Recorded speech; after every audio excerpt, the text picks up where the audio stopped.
Hello everyone, welcome to Acumen. बेटा, ये जो आपको मेरे पीछे दिखाई दे रहे हैं बच्चे, ये वो बच्चे हैं जिनने लास्ट ईयर एनरोल किया था और ये बच्चे अलग अलग क्लासेस में सिलेक्ट हुए। क्लासेस मतलब क्लास 1, क्लास 2, क्लास 3 जीपीएससी की। एग्जांपल के तौर पे जैसे विश्वास है तो विश्वास सिलेक्ट हुए क्लास 2 में, ठीक है। फिर ये बच्चा सिलेक्ट हुआ क्लास 3 में, निधि सिलेक्ट हुई क्लास 3 में, पिंटू सिलेक्ट हुआ क्लास 2 में, और ऐसे बहुत सारे बच्चे हैं जिनने एक्यूमेन के साथ अपनी जर्नी शुरू की और इन बच्चों ने अपने ब्राइट करियर को अचीव कर लिया, ठीक है। नाउ अगर आप भी अपने करियर को लेकर थोड़े से इंटरेस्टेड हैं और अगर चाहते हैं कि आपका भी करियर एक बहुत अच्छी डायरेक्शन में अलाइन हो जाए, अगर आप चाहते हैं कि भैया जो आने वाली वैकेंसीज हैं, कब अगले साल फरवरी और मार्च में जो एग्जाम्स आ रहे हैं, अगर आप चाहते हैं कि आप भी उस एग्जाम के लिए अच्छे सिलेक्ट हो जाएं प्रिपरेशन करके, तो ये पूरा वीडियो आपके लिए है। नाउ सर, इस वीडियो में हम लोग क्या क्या डिस्कस करने वाले हैं? इस वीडियो में ये डिस्कस करने वाले हैं कि कैसे आप लोग आने वाली वैकेंसीज के लिए तैयारी करके उसमें सिलेक्ट हो सकते हैं with in a short duration of 8 to 9 months का, ठीक है। कैसे करेंगे सर इसको? तो आइए देखते हैं इसको आप लोग कैसे करने वाले हैं इसको। देखिए, मैकेनिकल, सिविल, इलेक्ट्रिकल, ठीक है, ये सारे बच्चों के लिए जो वैकेंसीज आने वाली है कौन कौन सी हैं? असिस्टेंट आरटीओ इंस्पेक्टर मैकेनिकल के लिए, assistant engineer civil and electrical के लिए, and additional assistant engineer again civil and electrical के लिए। अगर आप ध्यान से देखें तो जो आरटीओ इंस्पेक्टर की वैकेंसी आने वाली है, असिस्टेंट आरटीओ इंस्पेक्टर की, ये एक बहुत इंपॉर्टेंट वैकेंसी है। मैकेनिकल की बात करूं, अगर मैकेनिकल ब्रांच की बात करते हैं तो एक बहुत इंपॉर्टेंट वैकेंसी बन जाती है असिस्टेंट आरटीओ इंस्पेक्टर की।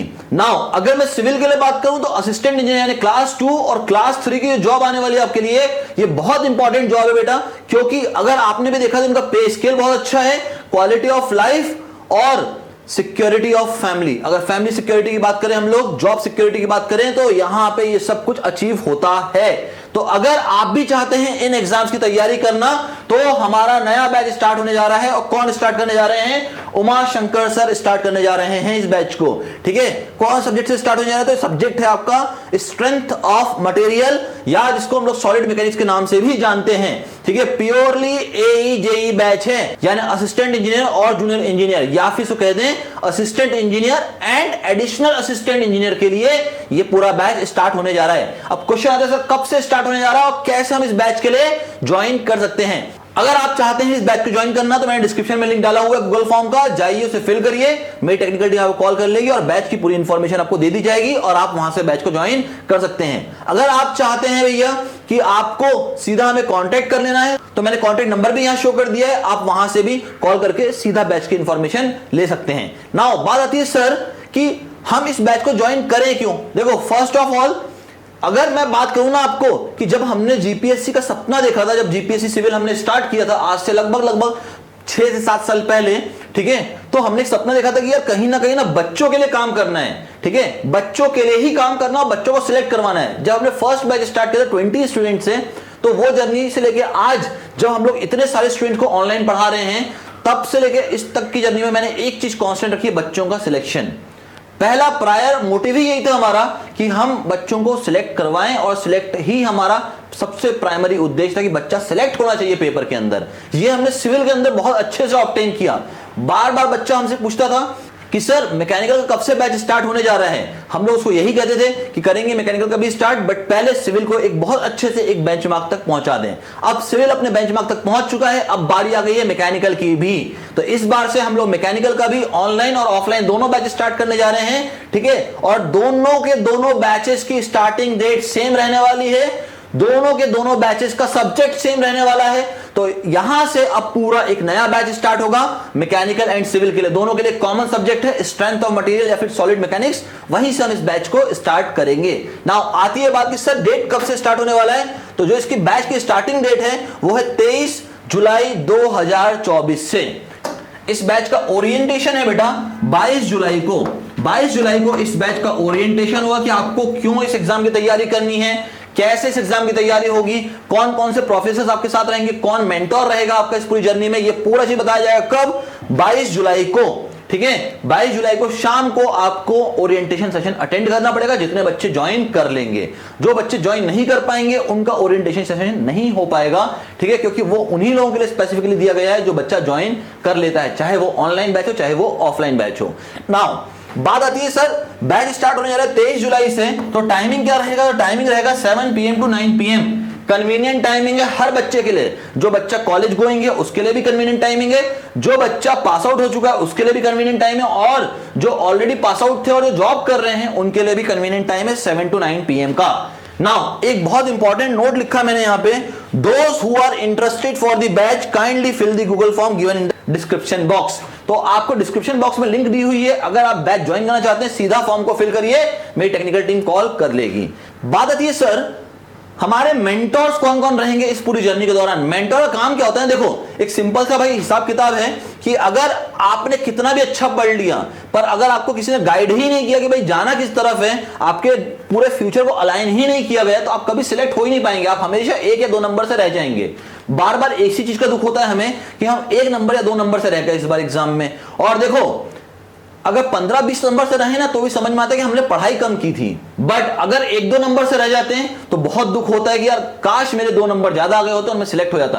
पर ये 2 नंबर आपके जो नहीं आ रहे ना बार बार जो आपको तिनके की तरह चुभ रहा है बार बार कि मेरे 2 नंबर से मैं रह जा रहा हूं पेपर के अंदर, ये क्लियर करवाना ही मेंटोर का रोल होता है। मेंटोर आपको गाइड करेगा कितना पढ़ना है, कैसे उस एग्जाम को जल्द से जल्द क्लियर करके आपको उस डिपार्टमेंट को ज्वाइन कर लेना है। तो अब बात आती है सर मेंटोर कौन कौन रहेगा इस जर्नी के दौरान। आपके जो मेंटोर रहने वाले हैं बेटा वो 3 मेंटोर रहेंगे आपके। सुरभि मैडम आपकी मेंटोर रहने वाली हैं, मैं तो रहूंगा ही रहूंगा, और उमा शंकर सर भी रहेंगे आपके मेंटोर। ठीक है, मैकेनिकल के पूरे मेंटोर उमा शंकर सर रहने वाले हैं, सिविल की मेंटोर सुरभि मैडम रहने वाली है, और मैं तो हूं ही भाई दोनों बैचेस के लिए। ठीक है, तो बिल्कुल टेंशन मत लो। देखो जो आज तक हमने सिविल में ऑब्टेन किया है ना, सिविल में हमने रिजल्ट ऑब्टेन किया है, रिजल्ट जितने बच्चों को लिया उनका सिलेक्शन करवाया, अब वही चीज करने जा रहा हूं सेम का सेम मैकेनिकल के लिए। मैकेनिकल के बच्चों के लिए भी ड्रीम टाइम आ चुका है, मैकेनिकल के बच्चों के लिए भी गोल्डन टाइम आ चुका है, मैकेनिकल के बच्चों के लिए भी राइट टाइम आ चुका है कि इस समय पे अब आपको प्रिपरेशन स्टार्ट कर देनी चाहिए। तो मैकेनिकल के बच्चे तो ज्वाइन करें ही करें, साथ में जितने सिविल के बच्चे देख रहे हैं सबको ज्वाइन करना चाहिए, चाहे वो डिप्लोमा हो चाहे वो डिग्री हो, क्योंकि सारे बच्चों के लिए ये 1 साल का जो बैच यहां से जाने वाला है बहुत इंपॉर्टेंट है। ठीक है, नाउ बात आती है सर प्राइसिंग की। प्राइसिंग कितने रहने वाली बैच की?